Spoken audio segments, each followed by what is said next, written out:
안녕하세요. 드라마의 찐시민 남자 리뷰어즈입니다. 드디어 지긋지긋한 박민환을 딱 떼어버린 강지원. 상견례를 뒤집어 엎은 뒤 지원은 곧바로 이사를 했습니다. 아니야 다를까 찰거머니 박민환은 불이 났게 강지원을 찾아왔죠. 하지만 지원의 집에서 나온 건 강지원이 아닌 마동석만한 아저씨였습니다. 순간순한 양이 되는 박민환은 역시나 선택적 분노 조절의 1인자. 그냥 딱 그릇이나 심장이 간장 종지만한 그런 인간이었죠. 결국 박민환은 조용히 집으로 돌아갔고 그 시간 지원은 유지혁과 같은 빌라에서 이삿짐을 풀고 있었습니다. 그런데 이때 희연의 말이 진짜 너무 귀여웠어요. 오빠 놈은 통장 보지도 않는다. 월세 내지 말아라.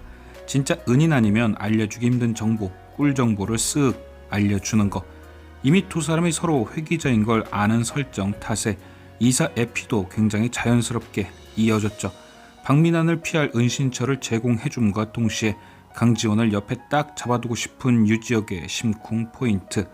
어쨌든 이렇게 유지혁 덕분에 박민환을 잘 피하긴 했지만 내일이면 회사에서 그 얼굴을 또 봐야 하니 과연 딱 그를 마주쳤을 때 어떻게 피해갈까 두근두근 지켜봤는데 전혀 예상치 못한 사이다가 사무실에서 빵 터져버렸죠.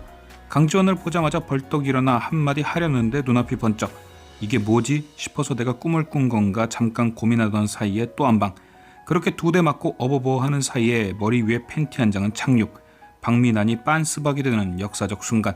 나중에 알고 보니 원래 원작에선 전혀 다른 방식으로 박민환과 정수민의 불륜이 밝혀지는데 이번 각색은 진짜 신의 한 수였다며 원작보다 좋았다 하더라고요. 일단 도둑이 제발 저린다고 팬티를 본 박민환은 가장 먼저 정수민을 떠올렸죠. 강지원이 이걸 어떻게 찾았는지 왜 갖고 있는지를 생각한 게 아니라 그냥 당연히 정수민이겠거니 생각하고 꿀먹은 벙어리가 된 모질이 손 안 대고 코 푼다는 게 이런 건지 강지원의 신의 한 수는 완벽하게 성공합니다. 그리고 그 와중에 반지 터지는 건 무슨 수류탄인 줄 알았죠. 어쩜 그렇게 멋있게 폭발을 하던지 큐빅은 고사하고 문방구에서 파는 사탕 반지인 줄 알았습니다.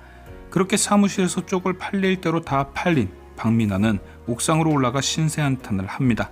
그리고 그때 팬티의 주인공이라고 생각한 정수민이 등장하죠. 방귀 낀 놈이 성질 낸다고 밑도 끝도 없이 화를 내는 박민환. 정수민은 세상 건조하게 한마디를 던집니다. 그거 내꺼 아닌데? 순간 입력어 잘못 입력한 AI처럼 뇌정지가 온 박민환. 아무리 후회해봤자 이미 그는 빤스박이 된 후였죠. 세상 모자란 놈과 결혼할 세상 눈치 없는 정수민은 그런 박민환 달랜다고 동치미를 들이킵니다. 괜찮아, 차라리 잘됐어, 흔들리지 마, 내가 있잖아. 그 말을 들은 박민환은 아까 뺨 맞을 때와 같이 멍한 표정으로 정수민에게 다가가 이렇게 말합니다. 내가 미쳤냐? 너랑 결혼하게? 이후 쏟아지는 팩트 폭행. 지원이는 한국대 나왔고 돈도 잘 모았고 넌 얼굴 빼고 볼 게 뭐 있냐? 너무 맞는 말만 들어서인지 한마디도 반박 못하고 새색시 연지곤지처럼 얼굴만 붉어지는 정수민. 뭘 기대한지는 알겠지만 대상을 너무 잘못 봤죠. 박민환이 쓰레기 중에 가장 쓰레기인 걸 전혀 몰랐습니다. 그런데 문제는 그렇게 둘이서 사람과 전쟁을 찍고 있던 걸 옥상에 있던 순정파 김 과장은 물론 많은 회사 사람들이 보게 된 것.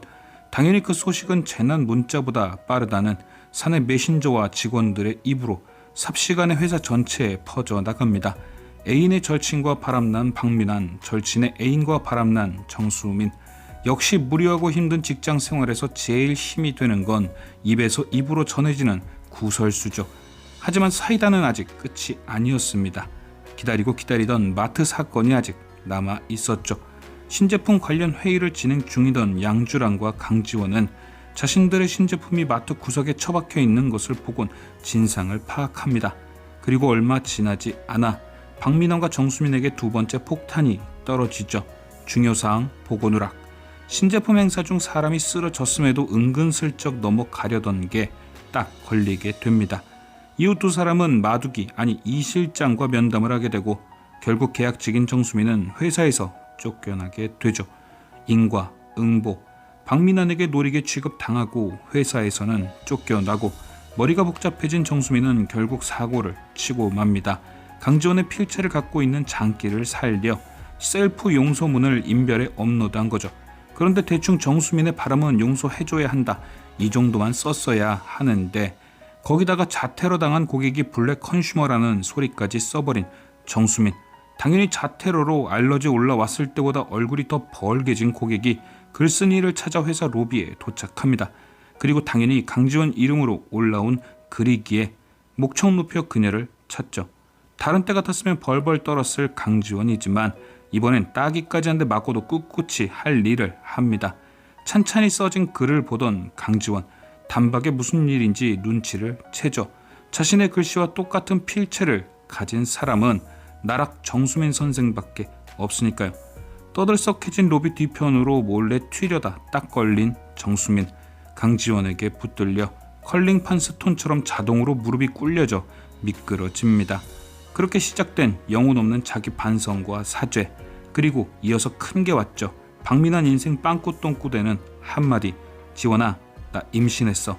순간 털썩 주저앉는 박민환의 표정이 빵꾸똥꾸의 정확한 뜻을 보여줍니다. 내 인생 여기서 끝이구나. 이후 여기가 바닥이구나 싶은 사람한테 지하실 보여준다고 유지혁은 조동석을 시켜 박민환을 납치합니다. 그리고 조동석은 망치보다 무서운 턱을 들이매며 박민환을 협박하죠. 빨리 돈 갚으라고.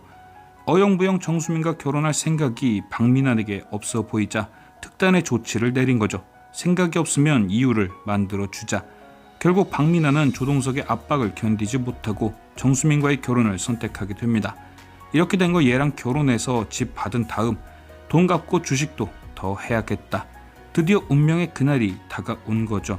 세상에서 가장 화려한 결혼식, 신부보다 화려한 하객과 힙한 친구들이 펼칠 대환장 결혼식. 원작을 살펴보면 이 결혼식의 주인공은 두 명입니다. 순백의 하객 강지원, 언어의 연금술사 하예지. 강지원은 말 그대로 존재 자체가 사이다죠. 안 그래도 억지 결혼하느라 기분 꿀꿀한 박민환인데 신부보다 이쁜 모습으로 유지혁과 온 강지원을 보면 얼마나 배가 아프겠어요. 유통기한 한 달 지난 우유 먹고 탈난 배보다 더 아프겠죠. 그리고 이날이 무슨 날입니까? 회귀한 강지원이 그토록 염원하던 똥차 치우는 날. 아마도 이 결혼식장에서 강지원보다 이 결혼을 더 축복하는 사람은 없겠죠. 그래서 축의금도 500만 원이나 하잖아요. 쓰레기 치워준 청소비로. 그 돈으로 나중에 암 수술비 하라고 말이죠. 그런데 이런 강지원보다 더 큰 사이다가 기다리고 있으니 그건 바로 하예지. 고등학교 때부터 지금까지 정수민에게 속아 강지원을 괴롭힌 그녀가 아주 시원한 복수를 하기 위해 찾아옵니다. 이유는 원작 사이다가 살짝 언급될 테니 스포를 원치 않으시면 시청에 유의해 주세요. 강지원이 드레스보다 하얀 옷으로 정수민의 기를 죽였다면 하예지와 친구들은 세상 힙한 모습으로 신부보다 더 큰 이목을 끕니다. 결혼식장을 한순간에 강남 클럽으로 만들어버린 거죠. 그리고 하예지는 거기서 멈추지 않고 큰 소리로 정수민과 자신의 관계를 사람들에게 알려줍니다. 아주 오래된 친구, 불알 친구라고 말이죠. 물론 아주 고상하게 언어의 연금술사답게 영어로 알려줍니다. 파이어에그 프렌드라고 말이죠. 그리고 결혼식이 시작되기 전 신부 대기실에 찾아가 시대의 명언도 남깁니다. 친구가 버린 쓰레기 그지같이 주워 쓰는 거 축하해. 이 장면이 저는 진짜 통쾌하더라고요. 정수민은 강지원이 좋아하는 것들을 빼앗으며 그 상실감에 아파하는 모습을 낙으로 삼고 살았잖아요. 나보다 좋은 건 안 돼. 나보다 행복하면 안 돼. 그래서 박민환이 강지원이 나 놓쳐서 엄청 후회하고 아플 거다라는 말을 듣자 표정도 밝아졌고요. 그런데 하예지가 거기에 전기 충격기로 정신이 번쩍 들게 해준 거죠. 강지원이 버린 쓰레기라고 말하면서요. 하예지 입장에선 쓰레기라는 단어의 포인트가 있었겠지만 정수민이 흔들린 건 버린이란 말에서 충격을 받았을 겁니다. 솔직히 정수민에게 박민환이 쓰레기고 말고 그건 상관이 없으니까요. 자신이 강지원의 것을 뺏었고 그래서 강지원이 아파하면 그걸로 만족인 건데 버린 거라니까 멘탈이 나가는 거죠. 그건 자신이 강지원을 행복하게 해준 거나 다름없으니까요. 그래서 하예지가 이 결혼식 에피소드의 가장 큰 사이다였던 것 같습니다. 솔직히 알고 봤더니 박민환이 완전 마마보이인 거, 청첩장이 원앙이 그려진 1970년대 레트로 디자인인 거, 드레스가 마치 엄마 결혼 앨범에서나 봤을 듯한 디자인인 거, 이것도 사이다긴 하지만 미칠 듯이 시원하진 않죠. 스스로 박민환을 뺏었다고 생각하는 승자에겐 그런 비웃음은 질투로 보일 수도 있으니까요. 하지만 거지처럼 버린 것 가졌다라는 저 말은 말 자체로 정수민이 꿈꾸는 성을 부셔버리고 으깨버린 거죠. 분명 본인은 그 말 자체도 인정하지 않고 정신승리하겠지만 결국 이게 트리거가 될 겁니다.